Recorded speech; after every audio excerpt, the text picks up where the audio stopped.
Okay, so I am going to go over determining limiting reagent, determining excess reagent, how to find theoretical yield, how to find percent yield, and how to determine how much excess reactant is there at the end of the reaction. So what we are going to do is first look at our balanced equation. So I'm going to draw the coefficients, 1, 3, 2, 1. And then I'm going to take a look at how much I'm given for each one. I have 12.60 grams of CS2 and 5.80 grams of O2. So part A is asking me to take the grams for each given and convert them to moles. So that would be my first step. And for that, I use molar mass.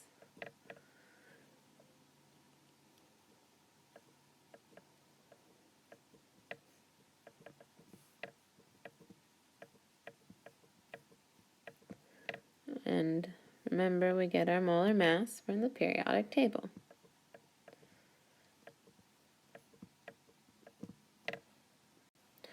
Okay, so when I plug that into the calculator, I get my moles for CS2 and my moles for O2.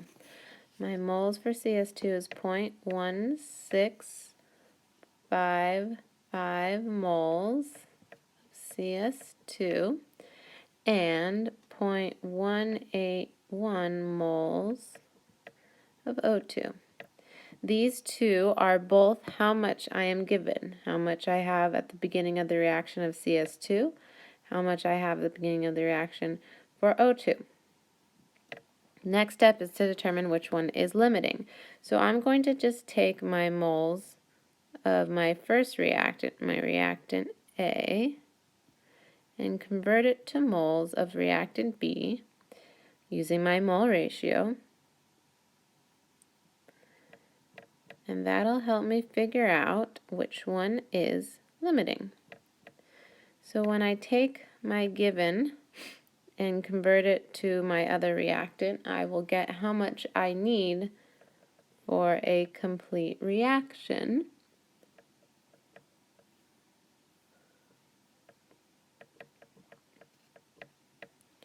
Okay, so look here. I have 0.181 moles of O2 before the reaction occurs. I would need 0.4965 moles of O2 to completely react with all of the CS2 I have at the beginning. So when I look at those two numbers, I see that how much I am given is less than how much I would need, and that let me know that O2 is my limiting reactant.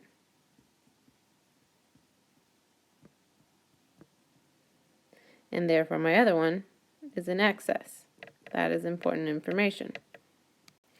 Okay, so now that I know my limiting reagent is O2, this information, my given amount of O2, is extremely important because now this tells me how much product can be made, so my theoretical yield.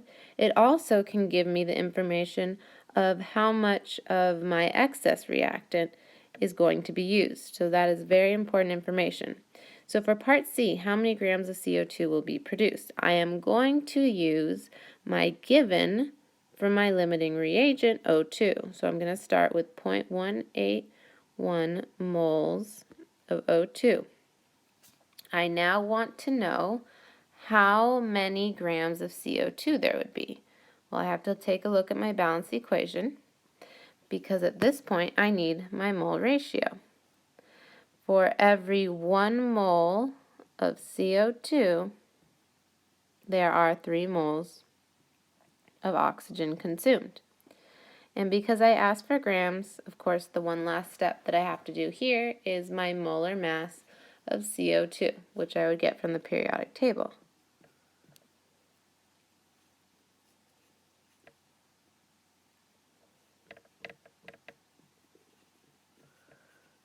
All right, so there I go. I'm going to use this information and calculate the amount of CO2 that will be produced. So when I multiply across the top, divide by the bottom, I get that there is 2.66 grams of CO2 produced. And I'm going to label this my theoretical yield, because theoretically that is the maximum amount of carbon dioxide I should get because of my limiting reagent O2. Now in lab it was done and they only measured 2.05 grams of carbon dioxide. That is your actual yield. So remember, to get percent yield, you do actual yield divided by theoretical yield times 100. So 2.05 divided by 2.66 times 100, and that'll give you 77.1% yield.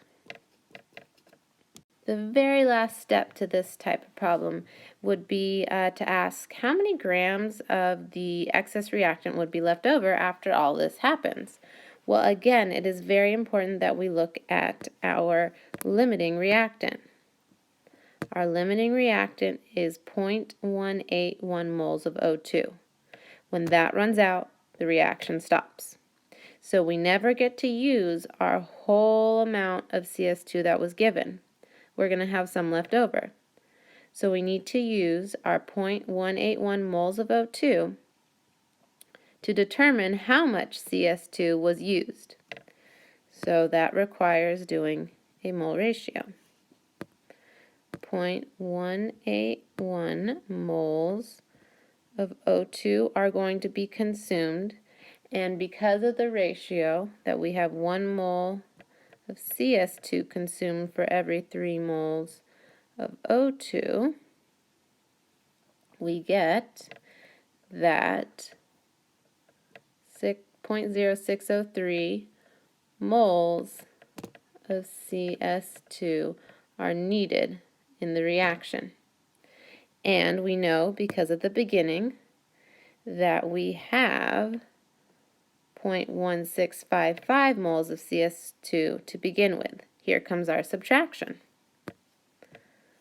We are going to take the amount given for the excess, which is 0.1655 moles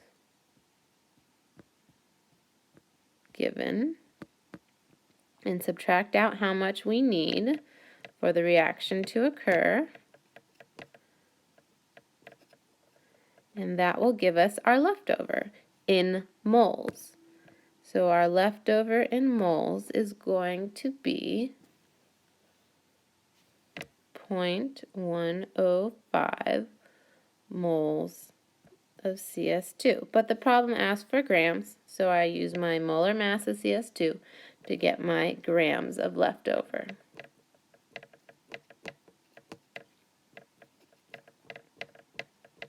So I get 8 grams of CS2 left over.